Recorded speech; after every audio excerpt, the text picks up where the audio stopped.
आसाम रायजोनि थाखाय मोनसे बयनिख्रुइबो रंजाथावना आरो गोग्गाथावना होननानै जों बुंनांगोन। दिनै जिउ खुंनायजों मोनसे लोब्बा थानाय, न'खर खुंनायजों मोनसे लोब्बा थानाय जे मोनसे आसुनि जायखौ जोङो अरुणोदय 3.0 होननानै फोसावदों। बेखौ सारा आसामाव मोनसे समस्तियाव 30,000 एबा बिनि बारायै बेनिफिसियारिखौ मोननो हानाय जे मोनसे आसुनिखौ फोसावबाय।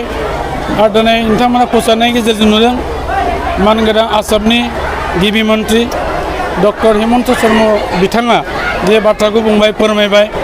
थारैनो गोबां जोंनि रांखान्थियाव जे गोग्लैसोनानै थानाय न'खरफोर दङ, बिथांमोना बिनि दारै रेहाय मोनगोन।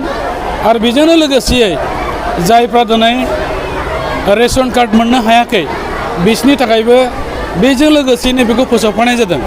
गतिके जोङो बेजोंनो मिन्थिनो हायो, बुंनो हायो जे आसाम सरकारा रायजो राजाफोरनि थाखाय जेरैबायदि आसुनिफोरखौ फोसावदोंमोन, माखासे आश्वास होदोंमोन, बियो मोनसेनि उनाव मोनसे जागासिनो दङ। आरो बेबायदि एफा मोजां गिदिर आसुनिफ्रा मालाबाबो बबेबा समाव बे जाफेराखैमोन। बेनिखायनो जों बेखौ मोनसे साक्सेसफुल आसुनि जों होननांगोन। आरो गभर्नमेन्टनि मोनसे गोथों नोजोर लानानै मावनाय जाफुंसार मोननाय आसुनि होननानै जों बुंनांगोन। दा दिनै मासावनो जुदि मोनसे न'खरा 1200 जुदि 50 थाखा करि बे मोनबाय थायोबा निस्सय बे न'खरा एसेबाबो रेहाय जागोन।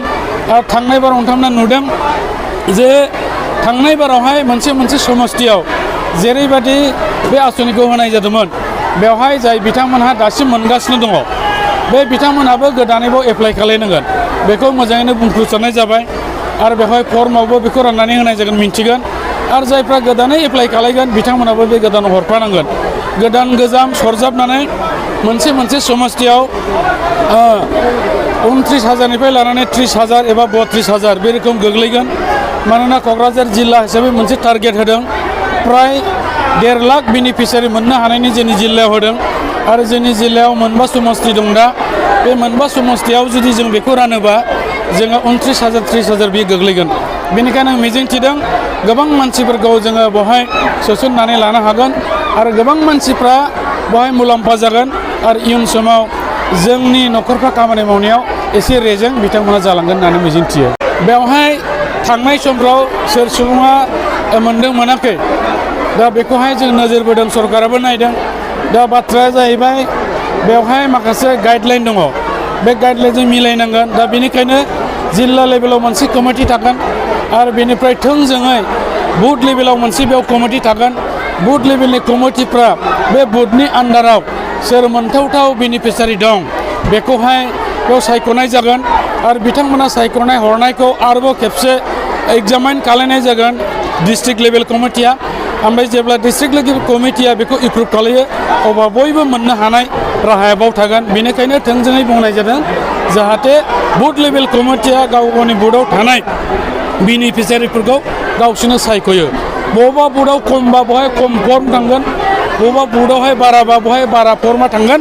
खिन्थु जेरैबायदि गाइडलाइन दं बेबायदियैनो बेखौ सायख'नाय जागोन। खारन थांनाय बाराव गोबां माखासे एलिगेसन फैदों जेखौ नोंथांमोना सोंदों। दा बेनिखायनो एबार बेखौ मोजाङै नायनाय जागोन। आरो जों मिजिंथिदों जायफ्रा मोननो हाथावना बेनिफिसियारि बिथांमोना जाहाथे बारग'नानै थालाङा। ओमफ्राय बेबायदि बेवहाय राननाय जाया, थोंजोङै बेवहाय बुथ कमिटियासो बेखौ राननाय जागोन। नाथायबा मोजांथारै जाहाथे बे जाफुंसारनो हायो बेनि थाखाय गोबां लेभेलनि हयथ' सुबुंफोरा बेवहाय हेल्प खालामगोन, नायनायावहाय नायफामनायावहाय जाहाथे मोजाङै थायो, गोरोन्थि जालाङा। बेनिखायनो आं सान्दों बेयाव बुथ लेभेलाव हरनाय लोगो लोगो जिहेतु बे गामि ओनसोलावनो थांखाबाय, मोजां मोनसे सायख'नाया जागोन।